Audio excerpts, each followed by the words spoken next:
In the prestigious halls of Westlake University, Marcus Johnson sits in the front row of advanced calculus, an Air Force veteran with a perfect GPA. But when Professor Werner calls on him, the renowned mathematician has already made up his mind about this community college transfer student. What Professor Werner doesn't realize is that Marcus learned advanced mathematics from his grandmother, a former teacher who nurtured his natural genius since childhood. When the professor deliberately excludes Marcus from the prestigious Thompson Prize competition, claiming he lacks the proper academic pedigree, Marcus refuses to accept the unfair treatment. With support from Dr. Powell, a respected physics professor and fellow veteran, Marcus uncovers a troubling pattern. In 20 years, not a single black student has been selected for the competition, despite many qualified candidates. As the semester unfolds, Professor Werner escalates from subtle discrimination to actively attempting to discredit Marcus's groundbreaking research. But at the university's mathematics symposium, when Marcus presents his innovative work on neural networks and prime number prediction, he captures the attention of Dr. Blackwell, a legendary mathematician from MIT. Will Marcus's mathematical brilliance finally overcome years of systemic prejudice? Can one student's excellence change an entire department's biased practices? Has discrimination in education affected someone in your family? Share your story in the comments below. And if you believe talent and hard work should speak louder than prejudice, hit that subscribe button and join our community of storytelling that matters. Marcus Johnson carefully arranged his notebooks on the desk, each one color-coded and labeled for his different mathematics courses. At 23, he was older than most of the other undergraduates at Westlake University, having spent 4 years in the Air Force before pursuing his education. The GI Bill had made it possible for him to attend this prestigious university, where he maintained a perfect 4 GPA despite taking an accelerated course load in applied mathematics. First day of advanced calculus, he muttered to himself, glancing at his watch. The lecture hall was beginning to fill with students, most avoiding the front row where Marcus had deliberately positioned himself. His grandmother, Dawn, had always stressed the importance of sitting at the front of any classroom. "If you're going to learn, be where the teacher can see your eyes," she'd told him throughout his childhood. The memory of his grandmother brought a smile to his face. As a retired math teacher herself, Dawn had nurtured Marcus's natural aptitude for numbers since he was just 5 years old, working through advanced concepts while other children his age were still learning basic addition. By 12, he was solving calculus problems for fun. In the Air Force, his mathematical abilities had earned him a position in cryptography where he had excelled. His phone buzzed with a text message from his younger sister, Tanya. "Good luck on your first day with the infamous Dr. Werner. Call me later and tell me everything." Marcus smiled. Dr. Frank Werner was known throughout the mathematics department for his brilliant mind and equally notorious temper.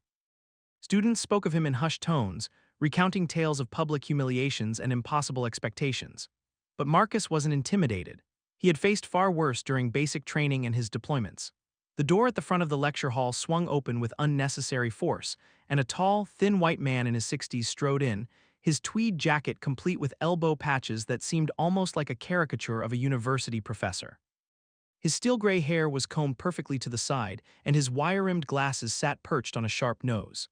"Advanced Calculus 401, he announced without introduction, his voice carrying the hint of an Eastern European accent. "I am Dr. Werner. If you are in the wrong class, leave now. If you are not prepared for the most rigorous mathematical experience of your academic career, leave now. I do not tolerate mediocrity." Marcus straightened in his seat, meeting the professor's sweeping gaze without flinching. Dr. Werner paused briefly when their eyes met, his expression unreadable. "Before we begin," Dr. Werner continued, picking up a stack of papers from his desk, "I'd like to assess your understanding of the prerequisite material. This diagnostic test should take no more than 20 minutes for anyone who belongs in this class." A collective groan rippled through the lecture hall as he began distributing the papers. When he reached Marcus, Dr. Werner paused again. "You're new," he stated rather than asked. "Yes, sir," Marcus replied evenly. "Marcus Johnson, I transferred from community college after my military service." Something flickered across Dr. Werner's face, surprise, perhaps, or skepticism. "Community college," he repeated, placing emphasis on each syllable as if the words themselves were distasteful. "Well, Mr. Johnson, let's see if your previous education has adequately prepared you for Westlake standards." Marcus accepted the test paper with a polite nod, refusing to be baited. As Dr. Werner moved on, Marcus glanced down at the problems and had to suppress a smile. These were challenging, certainly, but nothing he hadn't seen before. In fact, his grandmother had worked through similar concepts with him years ago. 20 minutes later, Dr. Werner called time. Pass your papers forward, he instructed. As the tests made their way to the front, he added, I'll review these before our next class. Now let's begin with the syllabus. The remainder of the 2-hour lecture passed with Dr. Werner outlining his expectations, which were indeed as demanding as his reputation suggested. Weekly problem sets, 2 major projects, a midterm, and a comprehensive final exam that, according to Dr. Werner, separates the mathematicians from the pretenders. Throughout the lecture, Marcus took detailed notes, occasionally raising his hand to ask thoughtful questions that caused Dr. Werner to pause and consider before responding. Each time, the professor's expression grew more puzzled, as if Marcus's presence in the front row was an equation he couldn't quite solve. As the class ended and students began filing out, Dr. Werner called out Mr. Johnson a moment.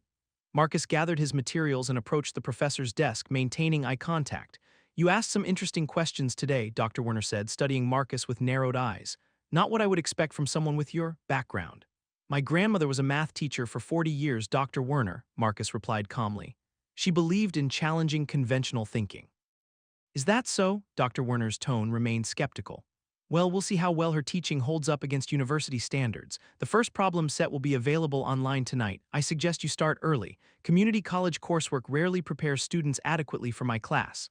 Marcus nodded, refusing to show any reaction to the thinly veiled insult. I look forward to the challenge, sir. As he walked away, Marcus could feel Dr. Werner's eyes on his back. He had encountered men like him before, men who looked at him and saw only his skin color, making assumptions about his intellect and abilities based on nothing more than prejudice. In the military, he had learned to let his work speak for itself, and that's exactly what he intended to do in Dr. Werner's class. Outside the building, Marcus called his grandmother. How was the first day, baby? Dawn asked, her voice warm with pride. Just as expected, Grandma, Marcus replied, a determined smile spreading across his face. The professor doesn't think I belong there. But by the end of this semester, he'll know exactly who I am. That's my boy, Dawn chuckled. Just remember what I always taught you. Let the numbers do the talking, they finished together, and Marcus felt a renewed sense of purpose as he headed toward his next class, the diagnostic test solutions already completed in his mind. 3 days later, Marcus arrived early to Dr. Werner's class, purposefully taking the same front row seat. The diagnostic tests were stacked neatly on the professor's desk, and Marcus noticed that Dr. Werner kept glancing his way with an unreadable expression. As other students filtered in, many looking anxious about the test results, Marcus reviewed his notes from the previous lecture. When the clock struck exactly 10 o'clock, Dr. Werner stood and addressed the class. I've reviewed your diagnostic assessments, he announced, his voice cutting through the nervous chatter. Frankly, I'm disappointed. Many of you have demonstrated a shocking lack of understanding of basic concepts that should have been mastered long ago. He began moving through the rows, returning papers with dramatic flourishes and occasional cutting remarks. Ms. Chen, your understanding of chain rule applications is abysmal. Mr. Patel, did you even review the prerequisite material? Each criticism was delivered loudly enough for the entire class to hear, creating a tense atmosphere that Marcus recognized as deliberate intimidation. When Dr. Werner reached Marcus's desk, he paused, holding the paper just out of reach. Mr. Johnson, he said, his voice carrying a note of challenge, your paper was interesting. Marcus maintained eye contact, waiting. You approached problem 4 using Lebesgue integration rather than the Riemann method outlined in our prerequisite text. Yes, sir, Marcus replied evenly. I found it more elegant for that particular application. A murmur rippled through the class. Lebesgue integration was typically covered in graduate-level courses, not undergraduate prerequisites. Dr. Werner's eyes narrowed. And where exactly did a community college transfer learn about Lebesgue integration? The emphasis on community college was unmistakable, dripping with condescension. Several students shifted uncomfortably in their seats. My grandmother introduced me to the concept when I was 17, Marcus answered, keeping his voice neutral despite the obvious slight. I explored it further during my military service, where I worked in cryptography. Dr. Werner's expression flickered with something, surprise, perhaps, or disbelief. He placed the test on Marcus's desk. A red 98% was circled at the top with a note, see me after class about your approach to 4. The rest of you would do well to review the fundamentals, Dr. Werner continued, addressing the entire class again. Today's lecture builds upon concepts that some of you clearly haven't mastered.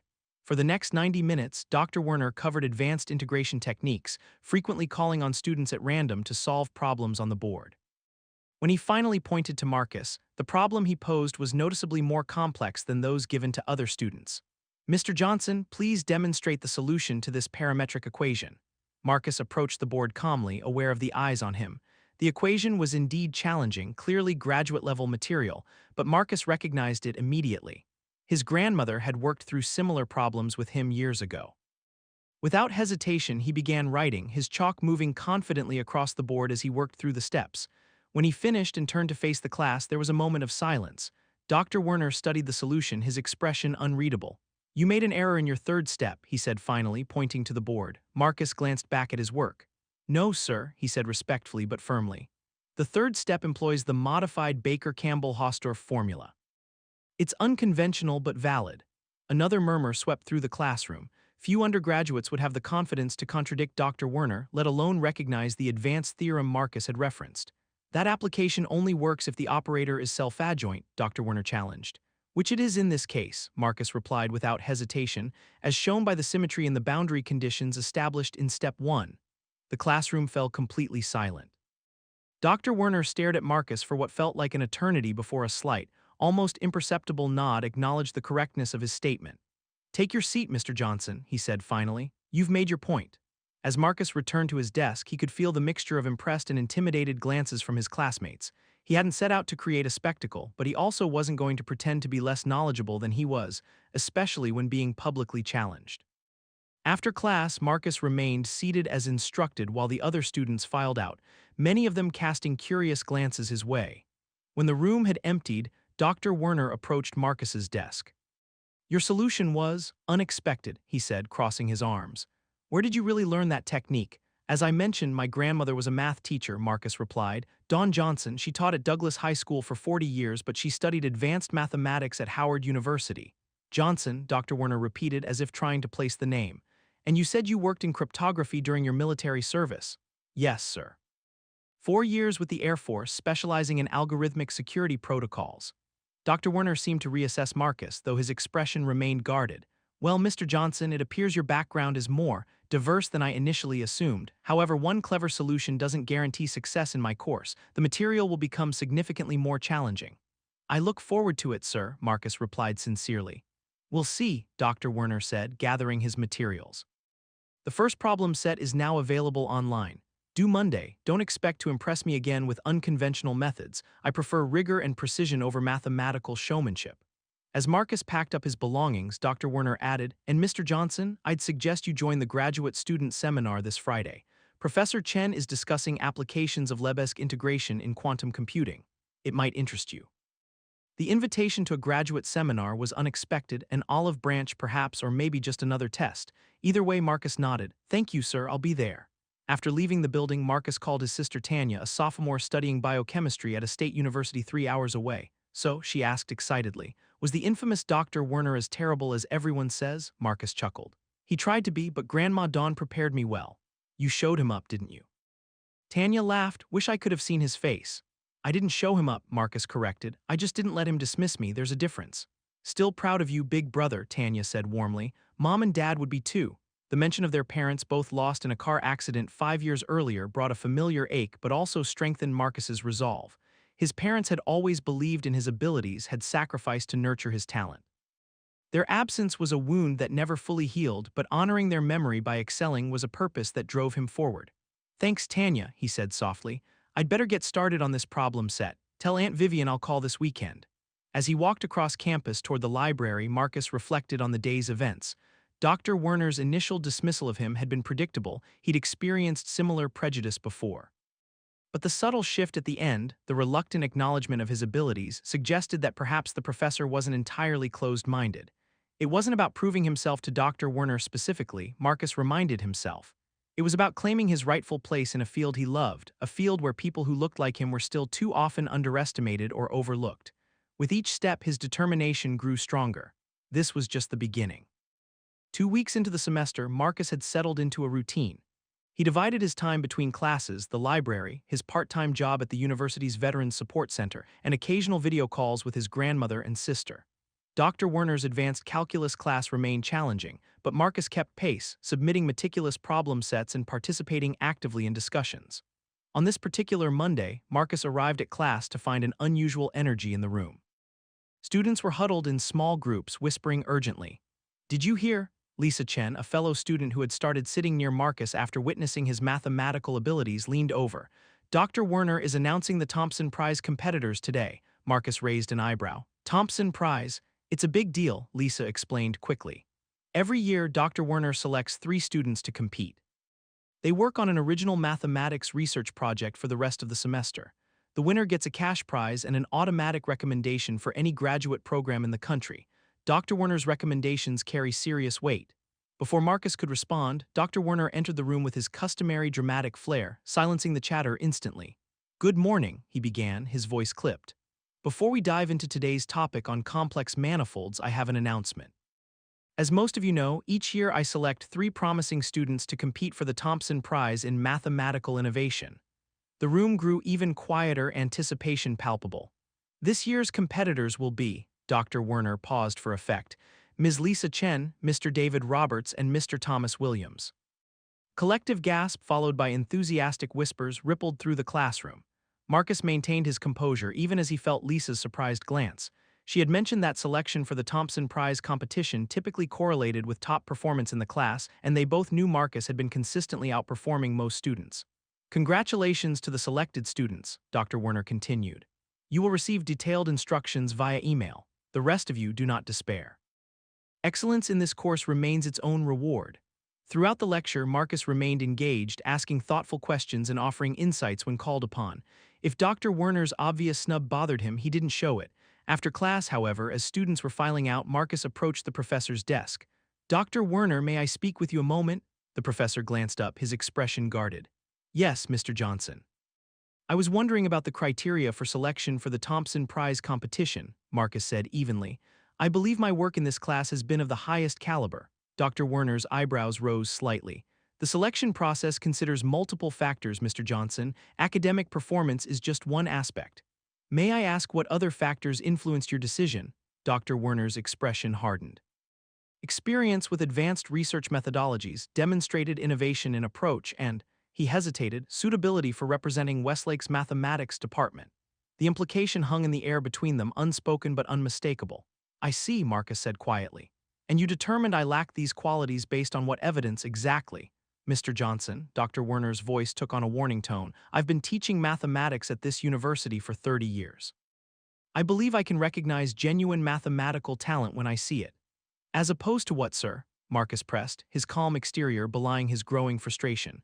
"As opposed to an ability to memorize techniques and regurgitate them with a certain flair," Dr. Werner snapped. "The Thompson Prize requires originality and depth, qualities that typically develop through years of rigorous academic training at institutions of a certain caliber." Marcus felt heat rising in his face but kept his voice level.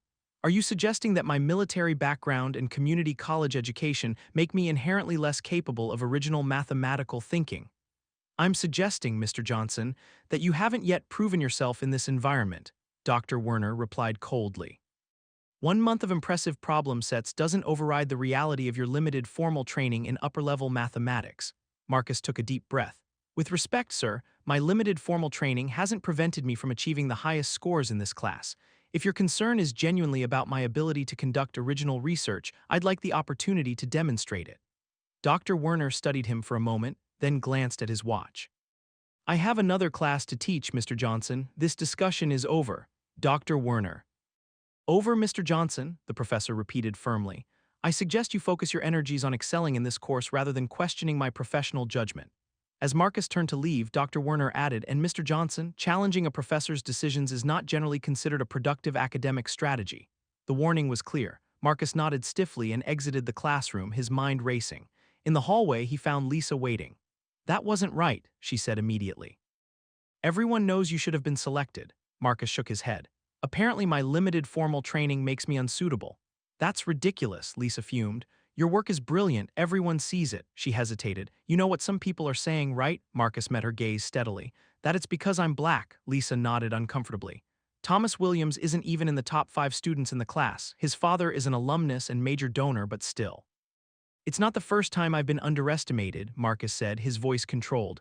"Won't be the last." "What are you going to do?" Marcus considered for a moment. "Focus on the class, keep doing my best work."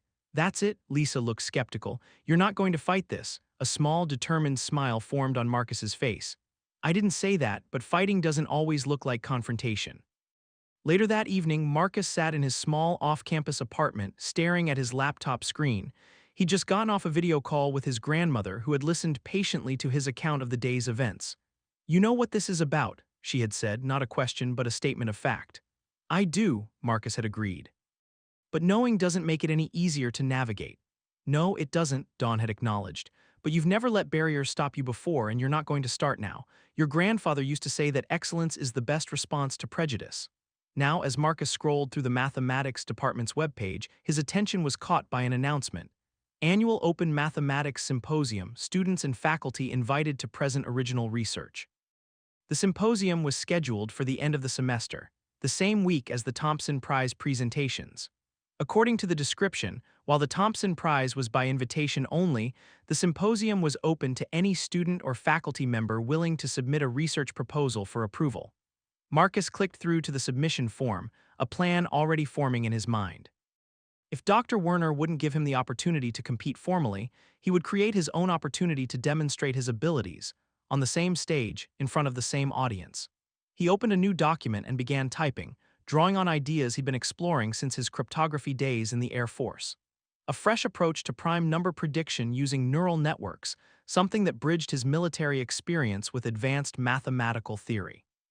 As Marcus worked late into the night, his phone buzzed with a text message from Dr. James Powell, his faculty advisor at the Veterans Support Center. "Heard about the Thompson Prize selection. Want to talk about it tomorrow? My office, 2 p.m., Marcus responded. "I'll be there, and bring my research proposal." Putting his phone aside, Marcus returned to his work with renewed focus. Dr. Werner had underestimated him, but that was a mistake others had made before. What mattered now was his response, not angry confrontation, but strategic excellence. "Let the numbers do the talking," Marcus whispered to himself, echoing his grandmother's lifelong advice as his fingers flew across the keyboard, equations and algorithms taking shape on the screen before him. The following afternoon, Marcus knocked on Dr. Powell's office door, research proposal in hand. "Come in," called a deep, resonant voice. Marcus entered to find Dr. James Powell, a distinguished older man with salt and pepper hair and wire-rimmed glasses, sorting through a stack of papers. A decorated Marine Corps veteran who had become a respected professor of physics, Dr. Powell had been Marcus's most important mentor since his arrival at Westlake. "Marcus," Dr. Powell said warmly, gesturing to a chair, "take a seat. I've been hearing some concerning things about the Thompson Prize selection." Marcus sat, placing his folder on the desk. "News travels fast around here." "Small department, big egos," Dr. Powell replied with a wry smile. "Want to tell me your side of it?" As Marcus recounted his conversation with Dr. Werner, Dr. Powell's expression grew increasingly troubled. When Marcus finished, the older man leaned back in his chair with a deep sigh. "Frank Werner is brilliant, no question about that," he said carefully. "But he comes from a different era and he has blind spots." "Is that what we're calling it now?" Marcus asked, a rare edge creeping into his voice. Dr. Powell gave him a measured look. "I'm not excusing it, Marcus, I'm contextualizing it. Werner grew up in East Germany before the wall fell. His conception of academic merit is deeply traditional and, yes, frequently biased. So I never had a chance." "I wouldn't say that," Dr. Powell replied, "but I'm not surprised by what happened either. The question is, what are you going to do about it?" Marcus tapped the folder on the desk. "I'm submitting a research proposal for the Open Mathematics Symposium." Dr. Powell raised an eyebrow, intrigued. "May I?" Marcus nodded, and Dr. Powell opened the folder, scanning through the proposal with increasing interest. "Neural network applications to prime number distribution prediction," he murmured. "Ambitious." "It builds on work I started during my time in cryptography," Marcus explained. "I've been refining the approach in my spare time." Dr. Powell continued reading, occasionally nodding. When he finished, he looked up at Marcus with new respect in his eyes. "This is graduate-level work, Marcus, possibly beyond that. Your approach to integrating machine learning with number theory is innovative, to say the least." "Is it viable for the symposium?" "More than viable," Dr. Powell assured him. "It's exactly the kind of cross-disciplinary work that gets attention. The committee would be foolish not to accept it." He paused. "Though I should warn you, Werner sits on that committee." "I figured as much," Marcus said grimly. "Will that be a problem?" Dr. Powell considered this. "He's one voice of 5, and while he's influential, the proposal speaks for itself." He handed the folder back to Marcus. "Submit it, and when you do, list me as your faculty advisor." Marcus looked surprised. "You'd do that?" "In a heartbeat," Dr. Powell replied without hesitation. "Not as a favor to you, but because this work deserves support. Besides, he added with a slight smile, I've wanted to shake up Frank Werner's worldview for years. As Marcus left Dr. Powell's office 30 minutes later, he felt a renewed sense of purpose. Having an ally, especially one as respected as Dr. Powell, changed the dynamics considerably. The next morning, Marcus submitted his proposal to the Symposium committee. Over the following weeks, he continued to excel in Dr. Werner's class, maintaining perfect scores on problem sets and exams despite the professor's increasingly challenging material. If Dr. Werner was testing his limits, Marcus refused to falter. 3 weeks after his submission, Marcus received an email notification. His proposal had been accepted for the Open Mathematics Symposium. The committee's feedback noted the exceptional originality and potential impact of his research. At the bottom of the email was a list of committee members who had approved his submission. Dr. Werner's name was notably absent. That afternoon in class, Marcus could feel Dr. Werner's gaze lingering on him more frequently than usual. As students were packing up at the end of the lecture, the professor called out, "Mr. Johnson, a word." Marcus approached the desk, noting the tight set of Dr. Werner's jaw. "I see your proposal was accepted for the symposium," Dr. Werner said without preamble. "Yes, sir," Marcus replied evenly. "I'm looking forward to presenting my research." "With James Powell as your advisor," Dr. Werner continued, a note of displeasure evident in his tone. "Interesting choice given that he's a physicist, not a mathematician. Dr. Powell's expertise in quantum computing offers valuable perspective on my neural network applications," Marcus explained, maintaining his composure. "The cross-disciplinary approach strengthens the work." Dr. Werner's eyes narrowed slightly. "I reviewed your proposal, Mr. Johnson. It's ambitious, perhaps overly so. I'm concerned that you've taken on more than you can reasonably accomplish in the time available." "I appreciate your concern, sir," Marcus replied, recognizing the challenge for what it was. "But I've been developing these ideas for several years now. The symposium is merely an opportunity to formalize and present them." "Several years," Dr. Werner repeated skeptically. "Since your community college days, I presume." The implication was clear, and Marcus felt a flash of anger that he quickly suppressed. "Actually, sir, since my work in military cryptography, where I had access to both the computational resources and the practical applications to test my theoretical approaches." For a moment, something like uncertainty flickered across Dr. Werner's face before his expression hardened again. "Well, Mr. Johnson, I wish you luck. You'll need it. The symposium audience includes some of the most critical mathematical minds in the country. They won't be easily impressed by flashy algorithms without rigorous foundational proofs." "I understand, sir," Marcus said, restraining himself from pointing out that his proposal included exactly such proofs. "Is there anything else?" Dr. Werner waved a dismissive hand. "That's all. I suggest you focus on your coursework as well." The final exam in this class has been known to challenge even the most confident students. As Marcus walked away, he heard Dr. Werner add, "And Mr. Johnson, Dr. Powell may be well respected in his field, but he's not a mathematician. Don't let his enthusiasm lead you into waters too deep for your current abilities." Outside the building, Marcus took a deep breath of the crisp autumn air, calming himself. He pulled out his phone and called Dr. Powell. "Official," he said when the professor answered. "Werner's not happy about the symposium acceptance." "I wouldn't expect him to be," Dr. Powell replied, a hint of satisfaction in his voice. "Did he say anything specific, warn me about the critical audience and question whether I could actually deliver on my proposal?" Marcus summarized. "Oh, and he suggested that your enthusiasm might be leading me astray," Dr. Powell chuckled. "Classic Werner, he's worried, Marcus." "About what?" "That I'll embarrass myself." "No," Dr. Powell said firmly. "That you won't, that you'll prove him wrong in front of his peers. Nothing threatens a man like Frank Werner more than the possibility that his judgments and his biases might be publicly exposed." Later that evening, as Marcus was deep in work on his research in the university library, Lisa Chen dropped into the chair across from him. "Congratulations on getting into the symposium," she said, her voice low. Words spreading fast. "Thanks," Marcus replied, glancing up from his laptop. "How's the Thompson Prize project going?" Lisa grimaced. "It's challenging. Dr. Werner is being particularly demanding with the three of us, especially me." She hesitated. "I think he's worried about comparisons to your work." "What do you mean?" "The symposium and the Thompson Prize presentations are scheduled for the same day," Lisa explained. "Everyone will be able to compare the selected projects with yours. It's created a tension." Marcus considered this. "I'm not trying to undermine you or the others, Lisa. This isn't about competition." "I know that," she assured him, "but Dr. Werner doesn't see it that way. He's been pushing us harder than usual, making comments about upholding the department's standards against unconventional approaches." She lowered her voice further. "And he specifically told Thomas to attend the symposium to observe the limitations of algorithm-based research without proper mathematical foundation." Marcus shook his head, disappointed but not surprised. "So he's setting them up to critique my presentation." It looks that way, Lisa confirmed. I just thought you should know what you're up against. I appreciate the heads up, Marcus said sincerely. But honestly, this changes nothing. My work stands on its own merit. Lisa smiled, seemingly reassured by his confidence. Well, for what it's worth, I'll be there to support you. Some of us recognize real mathematical talent when we see it, regardless of where it was developed. After Lisa left, Marcus sat back in his chair, processing this new information. Dr. Werner was clearly feeling threatened by Marcus's symposium acceptance and was positioning his chosen students to challenge Marcus's work. It was a calculated move, designed to maintain the professor's authority and judgment. But instead of discouragement, Marcus felt a surge of determination. Dr. Werner's opposition only confirmed that he was on the right path. The professor wouldn't be reacting this way if he didn't recognize, on some level, the validity of Marcus's work. Marcus returned to his research with renewed focus.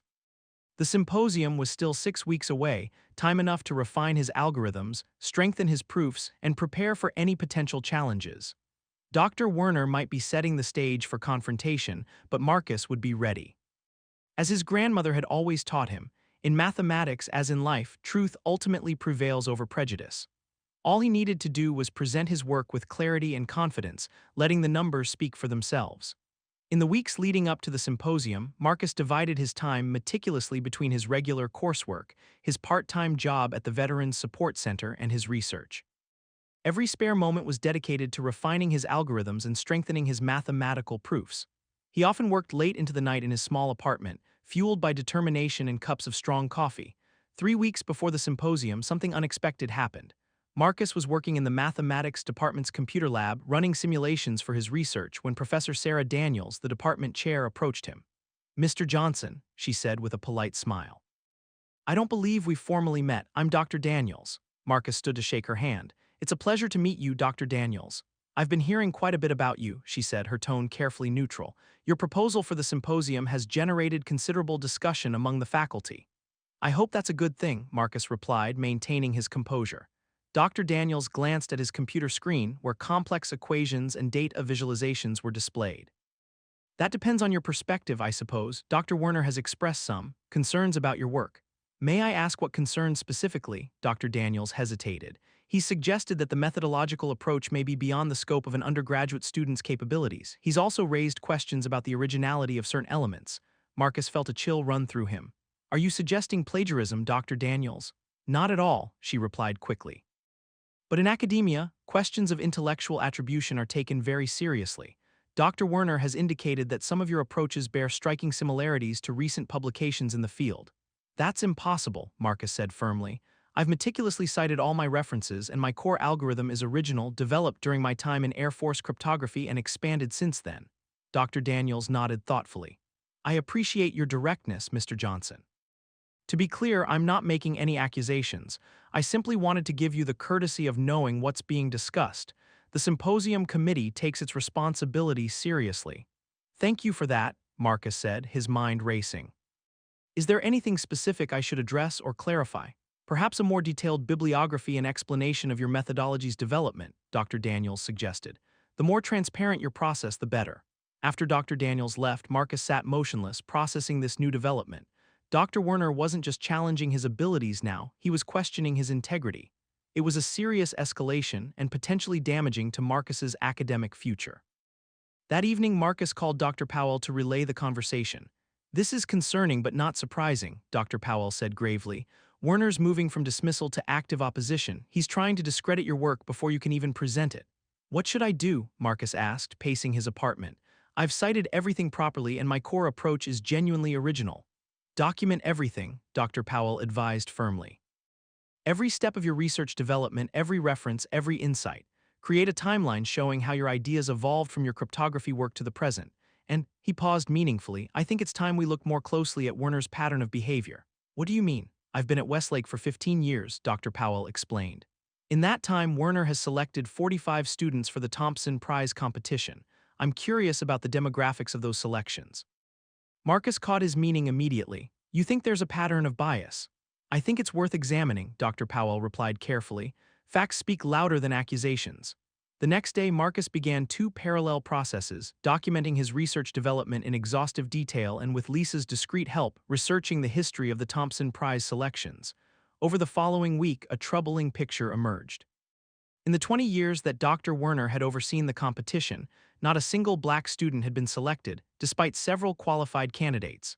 The pattern extended to other minority groups as well, with only 2 Latino students and 1 Native American student ever chosen, all 3 of whom had come from prestigious private schools. "This can't be coincidence," Lisa whispered as they reviewed the data in a quiet corner of the library. "Especially considering the department's overall demographics." Marcus nodded grimly. "It's a clear pattern, but documenting it is one thing, leveraging it effectively is another. I need to be strategic." "What are you thinking?" Lisa asked. "I'm not going to accuse Dr. Werner of racial bias directly," Marcus explained. "That would make this personal, about him versus me. Instead, I'm going to focus on the system and the data. Let the numbers tell the story." While gathering this information, Marcus also assembled comprehensive documentation of his research development. He retrieved emails from his Air Force days discussing early versions of his algorithms, compiled notes and draft papers from the past 3 years, and created a detailed timeline showing the evolution of his ideas. By the end of the week, Marcus had 2 folders of evidence, one defending the originality of his work and one documenting the pattern of exclusion in the Thompson Prize selections. He wasn't sure yet how or if he would use the latter, but having it prepared gave him a sense of security. 2 weeks before the symposium, Marcus received another email from Dr. Daniels requesting a meeting in her office. When he arrived, he found not only Dr. Daniels but also Dr. Werner and the university's academic integrity officer, Dr. Hayes. "Mr. Johnson," Dr. Daniels began formally, "thank you for coming. As I mentioned in my email, concerns have been raised about certain aspects of your research proposal. Dr. Werner has identified what he believes are significant similarities between your work and published research by Dr. Anton Kuznetsov at Moscow State University." Dr. Werner slid a paper across the desk. "Page 217, paragraph 3. Compare it to page 5 of your proposal." Marcus examined the indicated section, his heart racing despite his confidence in his work. After a moment, he looked up calmly. "The basic principle described here is standard in the field, the application of modular arithmetic to cryptographic functions. It's not Dr. Kuznetsov's original idea, nor is it mine. It dates back to RSA encryption in the 1970s. The specific formulation is remarkably similar," Dr. Werner insisted. "Because there are only so many ways to express this particular mathematical concept clearly," Marcus replied evenly. "But if you'll notice, my application of the principle is entirely different. Dr. Kuznetsov applies it to traditional cryptography. I'm applying it to neural network training for prime prediction, a novel approach." Dr. Hayes, a serious woman with silver-streaked hair, studied Marcus carefully. "Mr. Johnson, allegations of academic impropriety are very serious. If there's any question about the originality of your work—" "There isn't," Marcus interrupted, then apologized for the interruption before continuing. "And I've come prepared to demonstrate that." He opened his folder and presented his documentation, the emails, notes, and development timeline tracing his work back to his Air Force days. "As you can see, I was developing these concepts well before Dr. Kuznetsov's paper was published. The core algorithm is my original work, developed during my military service in cryptography." Dr. Hayes examined the materials with professional thoroughness while Dr. Werner's expression darkened. "Furthermore," Marcus continued, "I've prepared a detailed comparison of my methodology versus Dr. Kuznetsov's, highlighting the fundamental differences in approach and application." He handed over another document, this one showing side-by-side comparisons with key differences highlighted. After several minutes of silence as the 3 faculty members reviewed his materials, Dr. Hayes spoke first. "These records appear quite comprehensive, Mr. Johnson. The development timeline is clear and well documented." Dr. Daniels nodded in agreement. "I'm satisfied that Mr. Johnson's work represents original research with proper attribution of standard principles in the field." Dr. Werner's jaw tightened visibly. "The similarities remain concerning. And there's still the question of whether an undergraduate student, particularly one without formal training in advanced mathematics until recently, could independently develop such sophisticated algorithms." The implication was clear, and Marcus felt a surge of controlled anger. "Dr. Werner, with all due respect, your assumption about my capabilities seems based more on my background than on my demonstrated abilities. I've maintained a perfect score in your class despite your increasingly challenging material. My military work in cryptography was at a level that required security clearance, and every element of my research is thoroughly documented and mathematically sound." Dr. Daniels gave Dr. Werner a sharp look. "Frank, the evidence is clear. Mr. Johnson's work is original and properly developed. I see no grounds for further questioning his academic integrity. Dr. Werner stood abruptly. And I'll withdraw my concern officially, but I maintain my professional opinion that the Symposium Committee should reconsider whether this work meets the standard for presentation. After Dr. Werner left, Dr. Daniels sighed deeply. Mr. Johnson, I apologize for this situation. Your materials are thoroughly convincing and your research will remain on the symposium schedule. Thank you, Dr. Daniels, Marcus replied. I understand that academic scrutiny is necessary and appropriate. I welcome substantive critique of my work. As Marcus gathered his documentation, Dr. Hayes gave him a thoughtful look. You came remarkably well prepared for this meeting, Mr. Johnson. Marcus met her gaze steadily. When you've spent your life having your abilities questioned, you learn to document everything. Outside the administration building, Marcus called Dr. Powell to update him on what had happened. You handled it perfectly, Dr. Powell said approvingly. Professional, prepared, and unflappable. Werner didn't expect that level of documentation. No, he didn't, Marcus agreed. But this isn't over. He'll find another angle. Most likely, Dr. Powell conceded. But each time he does, he weakens his own position. Daniels is no fool. She sees what's happening. Just stay the course, Marcus. Keep your focus on the research and the symposium. What about the Thompson Prize data? Marcus asked. Should we bring that forward? There was a brief silence before Dr. Powell answered. Not yet. Let's hold that in reserve. Sometimes the most powerful move is the one you don't have to make. As Marcus walked back to his apartment in the fading autumn light, he felt a complex mixture of emotions, vindication, lingering anger, and a steely determination. Dr. Werner had tried to discredit his work and had failed, but the pattern was clear now. The professor would continue to find ways to undermine him. What Dr. Werner didn't understand was that each obstacle only strengthened Marcus's resolve. Growing up with his grandmother's guidance, serving in the military, navigating systems that weren't designed with him in mind, all of it had prepared him for exactly this kind of challenge. The symposium was now less than 2 weeks away. Marcus would be ready not just with his research, but for whatever else might come his way. As his grandfather had often said, excellence isn't just about what you achieve, it's about what you overcome to achieve it. The day of the symposium arrived with a buzz of anticipation across campus. Westlake University's annual Open Mathematics Symposium had grown in prestige over the years, attracting attendees from universities across the country. The event was held in Hamilton Hall, a stately building in the heart of campus with a grand auditorium that could seat over 300 people. Marcus arrived early, dressed in a crisp navy suit that his sister Tanya had insisted on buying him for the occasion. If you're going to change mathematics, you might as well look good doing it, she had teased during their video call the night before. As he set up his presentation materials at his assigned booth in the exhibition area, Marcus noticed Thomas Williams and several other students from Dr. Werner's class huddled together, occasionally glancing his way. Their expressions made it clear they were discussing him, and not favorably. Don't let them rattle you, came Lisa's voice as she approached his booth. She had chosen to support Marcus rather than focus exclusively on her Thompson Prize presentation. I won't, Marcus assured her, adjusting his display of data visualizations. Their opinions aren't my concern. The exhibition area began filling with attendees, faculty, graduate students, and industry professionals moving from booth to booth, examining the research displays. Marcus's booth quickly drew attention, with small groups forming to examine his neural network diagrams and algorithmic proofs. By mid-morning, Marcus had already fielded dozens of questions, explaining his methodology with clear precision that impressed even the most skeptical visitors. Dr. Powell stopped by periodically, offering encouragement and occasionally joining the technical discussions when particularly challenging questions arose. Shortly before lunch, Marcus noticed Dr. Werner entering the exhibition hall, accompanied by a group of distinguished-looking visitors, likely faculty from other universities. The professor led them on a tour of the Thompson Prize contestants' booths, lavishing praise on the selected students' work. Marcus continued his own discussions, maintaining his focus despite being aware of Dr. Werner's presence. Eventually, the professor's group approached Marcus's booth. Dr. Werner's expression was tight, his posture rigid as he reluctantly introduced the visitors.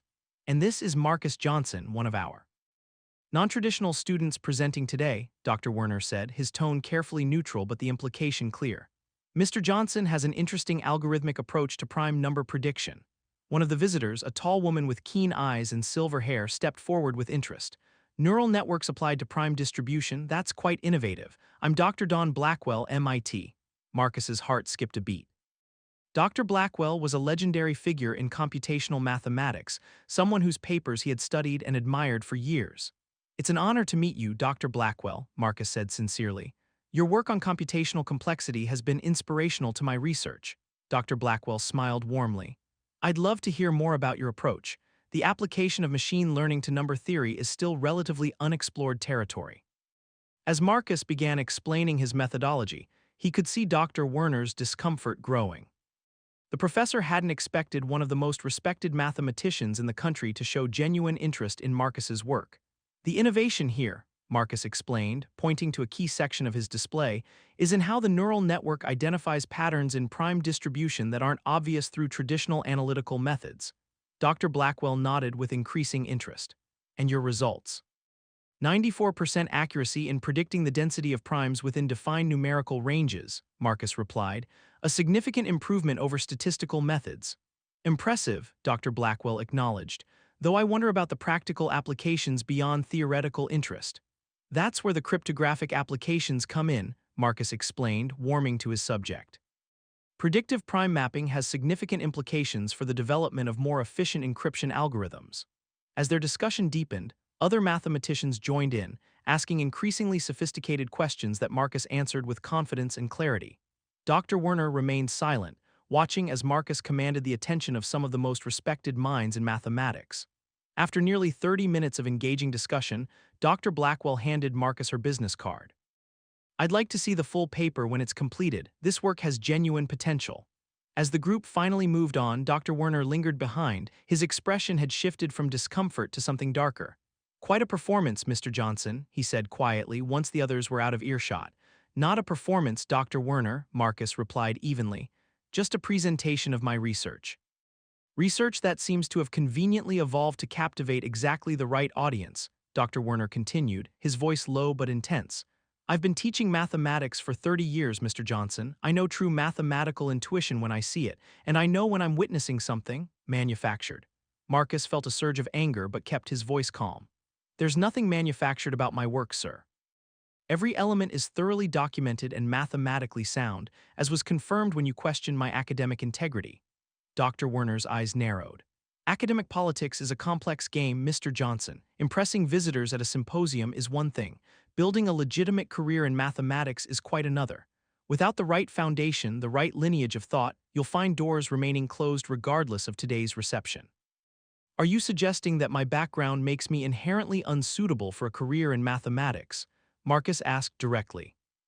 I'm suggesting that mathematics has standards, traditions of rigorous training and development that can't be circumvented with clever algorithms and a compelling personal story, Dr. Werner replied coldly. Before Marcus could respond, Dr. Daniels approached. Frank, the keynote is about to begin, she said, giving him a pointed look. Your presence is expected at the head table. With a final dismissive glance at Marcus, Dr. Werner departed. Dr. Daniels lingered a moment. Your presentation is drawing significant attention, Mr. Johnson, she observed. Dr. Blackwell rarely shows that level of interest in undergraduate research.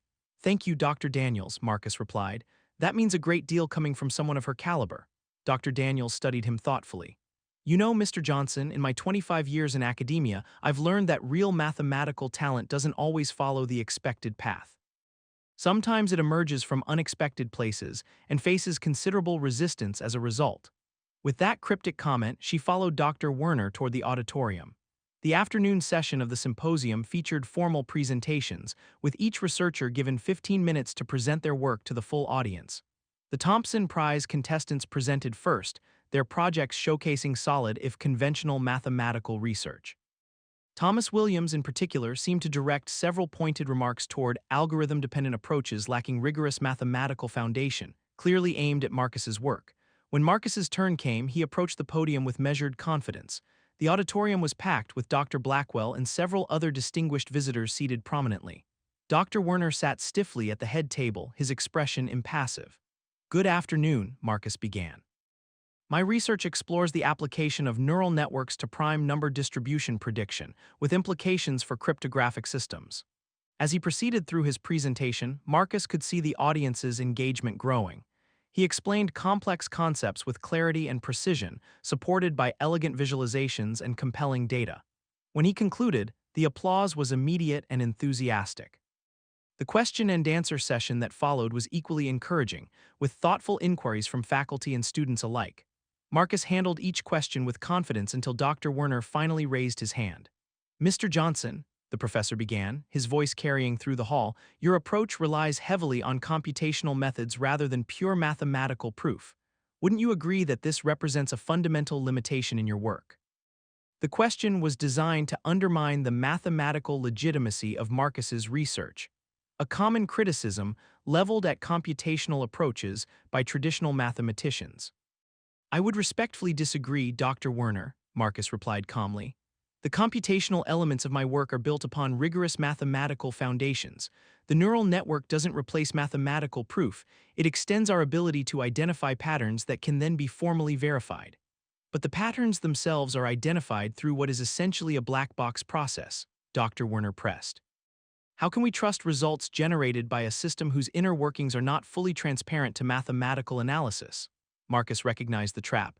It was a classic critique of neural networks that ignored recent advances in interpretability.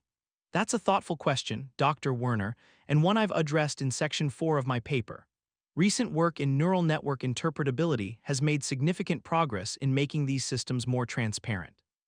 My approach incorporates these advances, allowing for mathematical verification of the patterns identified. Before Dr. Werner could continue, Dr. Blackwell interjected.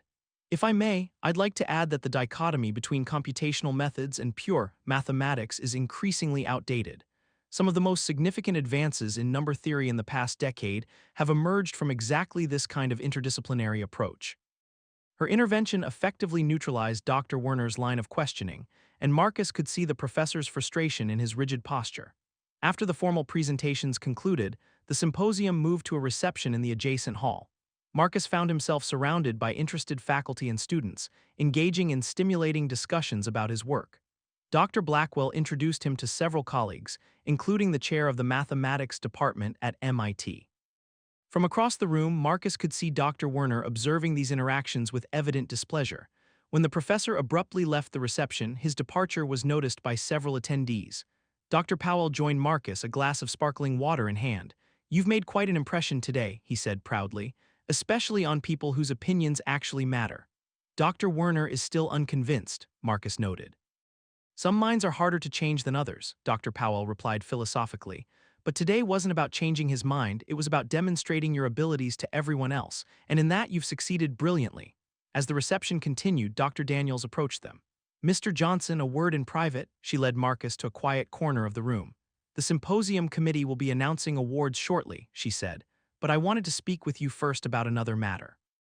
Dr. Blackwell has expressed interest in having you visit MIT's Advanced Computation Lab over winter break. It's an exceptional opportunity. Marcus was momentarily speechless. That's incredible, thank you for letting me know. You've earned the recognition, Dr. Daniels said, then hesitated before continuing. There's something else you should be aware of. Dr. Werner has submitted a formal recommendation against your continuation in the advanced mathematics track. Marcus felt a cold shock. On what grounds? Ostensibly, concerns about your preparation for the more theoretical courses in the sequence, Dr. Daniels replied. But given the timing and your obvious capabilities, the motivation seems questionable. What does this mean for my academic path? Marcus asked, struggling to maintain his composure. Normally, such a recommendation from a professor of Dr. Werner's standing would be decisive, Dr. Daniels acknowledged. However, in light of today's events and other factors, I'll be convening a special faculty review rather than accepting his recommendation automatically. Other factors? Marcus questioned. Dr. Daniels met his gaze directly. Let's just say that certain patterns in departmental decisions have been brought to my attention recently, patterns that warrant closer examination. With that, she returned to the main reception, leaving Marcus to process her words. Someone, likely Dr. Powell, had shared the Thompson Prize selection data with her. The final event of the symposium was the awards announcement. The Thompson Prize went to Lisa Chen, whose work on topological data analysis had genuinely impressed the judges. Marcus applauded sincerely for her, she deserved the recognition. But then Dr. Daniels announced an unexpected additional honor. The Symposium Committee has decided to present a Special Innovation in Mathematical Applications award to Marcus Johnson, whose work bridges pure mathematics and computational methods in a truly original approach. The applause was substantial, and Marcus accepted the award with gracious humility. As he glanced around the room, he noted the absence of one particular face. Dr. Werner had not returned for the awards ceremony. Later that evening, as Marcus walked back to his apartment in the crisp December air, his phone rang. It was his grandmother. I heard it all from Dr. Powell, Dawn said, her voice filled with pride. The MIT invitation, the award, everything. Your grandfather would have been so proud, Marcus. Thanks, Grandma, Marcus replied, emotion catching in his throat. But it's not over. Dr. Werner is still trying to block my path in the department. Of course he is, Dawn said matter-of-factly. Men like him don't change overnight, but you've done something more important than changing his mind, Marcus. You've shown everyone else what you're capable of. You've created a situation where his opposition looks like exactly what it is: prejudice in the face of excellence. As Marcus reached his apartment building, he considered his grandmother's words.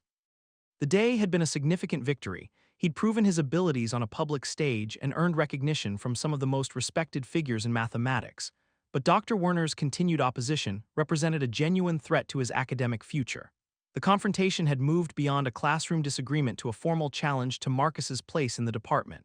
What had begun as subtle bias had escalated to explicit action. The stakes were now higher than ever. As he unlocked his door, Marcus's phone buzzed with a text message from an unknown number. This is Dawn Blackwell. Impressive work today. Let's discuss your future. MIT has a summer fellowship program you should consider. Some doors need to be held open. Others just need someone to show you where they are. Marcus smiled as he entered his apartment. Dr. Werner might be trying to close doors at Westlake, but others were opening elsewhere. The path forward wouldn't be easy, but it was becoming clear. The week following the symposium brought finals, and Marcus threw himself into preparation. Despite his success at the symposium, Dr. Werner's class remained a critical hurdle, one the professor had promised would challenge even the most confident students. The morning of the advanced calculus final, Marcus arrived early to find the classroom already half full with anxious students. He took his usual front row seat and arranged his materials methodically. Dr. Werner entered precisely at the scheduled time, a thick stack of exam booklets under his arm. Today's examination, the professor announced without preamble, will assess not merely your computational abilities but your deeper understanding of the theoretical foundations of advanced calculus. You have 3 hours. Begin. As Dr. Werner distributed the exams, his expression remained impassive, though Marcus noticed the professor's gaze lingering on him briefly. When Marcus received his exam, he understood immediately why. The test was brutally difficult, far more challenging than any of the problem sets or previous assessments. Several problems required obscure theorems that had been mentioned only briefly in lectures. Others demanded innovative approaches to concepts that had been presented in their standard forms. For a moment, Marcus felt a flash of anger. This wasn't just challenging, it was designed to be nearly impossible for most students. But then, a different emotion surfaced: determination. This was Dr. Werner's final attempt to prove Marcus didn't belong, and Marcus refused to give him the satisfaction. For 3 hours, Marcus worked steadily through the problems, drawing on every resource in his mathematical arsenal: techniques his grandmother had taught him, approaches he developed during his military service, methods discussed in the graduate seminar he'd attended at Dr. Werner's suggestion. Each solution came together like pieces of a complex puzzle, challenging but ultimately yielding to his persistent analysis. When time was called, Marcus had completed every problem. As he handed in his exam booklet, Dr. Werner's eyes met his momentarily. In that brief exchange, something unspoken passed between them, a recognition, perhaps, that this final confrontation would determine their academic relationship definitively. The results will be posted by Friday, Dr. Werner said to the class as students filed out. Some of you may wish to review the withdrawal policies before then. Outside the classroom, Lisa caught up with Marcus. That was impossible, she said, shaking her head. I've never seen an exam like that in any class. It wasn't standard, Marcus agreed, but it was solvable. Lisa gave him a searching look. You completed it, Marcus nodded. Every problem. You know he did this on purpose, Lisa said, lowering her voice. After the symposium, after you got all that recognition, he's trying to put you in your place. I know, Marcus replied calmly, but my place isn't determined by Dr. Werner. It's determined by the quality of my work. 3 days later, Marcus received an email notification that final grades had been posted. When he logged into the university portal, he saw a single entry for advanced calculus, A+. His phone rang almost immediately. It was Lisa. Did you see? She asked without preamble. The class average was a C-. Over a third of the students failed outright, but you got an A+. How is that even possible? I did the work, Marcus replied simply. Werner must be furious, Lisa said, a note of satisfaction in her voice. He designed that test to be nearly impossible and you aced it anyway. Later that afternoon, Marcus received another email, this one from Dr. Daniels, requesting his presence at a meeting the following morning. The message didn't specify the purpose, but Marcus suspected it related to Dr. Werner's recommendation against his continuation in the advanced mathematics track. When Marcus arrived at the administrative building the next day, he was directed to a conference room rather than Dr. Daniels' office. Inside, he found Dr. Daniels, Dr. Powell, and three other faculty members he recognized as senior professors in the mathematics department. Dr. Werner was notably absent. "Mr. Johnson," Dr. Daniels began formally, "thank you for joining us. This is the special faculty committee I mentioned at the symposium, convened to review Dr. Werner's recommendation regarding your academic path." Marcus nodded, maintaining his composure despite his nervousness. "We've reviewed your complete academic record," Dr. Daniels continued, "including your performance in Dr. Werner's class, your symposium presentation, and the feedback from visiting faculty. We've also examined the documentation you provided regarding the development of your research." One of the other professors, an older man with kind eyes and a thoughtful expression, spoke next. "Mr. Johnson, your final exam in advanced calculus was nothing short of extraordinary. Dr. Werner has confirmed it was the highest score he has given in over a decade of teaching the course. In light of this performance," Dr. Daniels said, "and considering the broader context of your academic achievements, the committee has unanimously rejected Dr. Werner's recommendation. You are cleared to continue in the advanced mathematics track with our full endorsement." Relief washed over Marcus, though he kept his expression measured. "Thank you. I appreciate the committee's thorough review." "There's more," Dr. Daniels added. "Dr. Blackwell's interest in your work has evolved into a formal invitation. MIT is offering you a place in their prestigious Summer Mathematics Institute with a scholarship covering all expenses." Marcus couldn't contain his surprise at this news.